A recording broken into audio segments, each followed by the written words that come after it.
Alright, so the basis behind it is we're going to be replacing the shock. Yay! Alright, so you got two. With your trusty 15 over here. And on this side you're going to be working with an 18. Not really a big deal, so get your favorite tools. Whatever you want to use.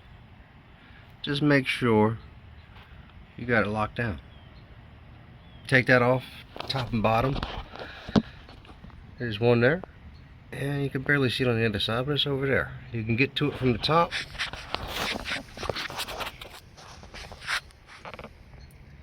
So, multiple areas. You could take off the tire for ease, or you could be lazy and just leave it and then fight it. You know, whatever. Alright, so with your handy dandy fancy tools, you got your 2 bolts on this side, 2 bolts on that side. Quick look to show you, this is how nice and packaged. Very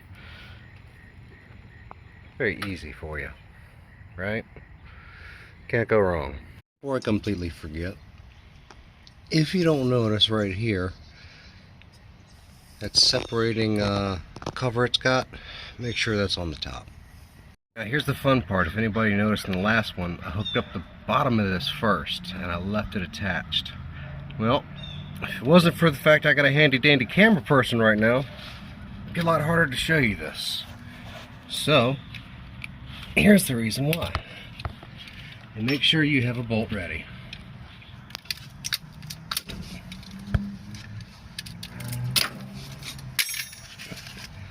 Your shock is going to continuously go up.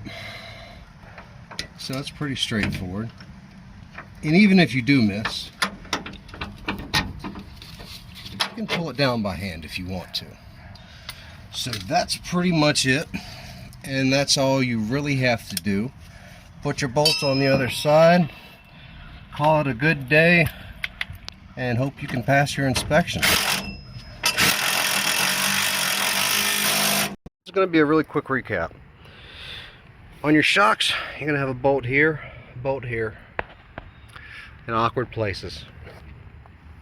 And you're going to need 2 wrenches or 2 sockets, whatever you prefer.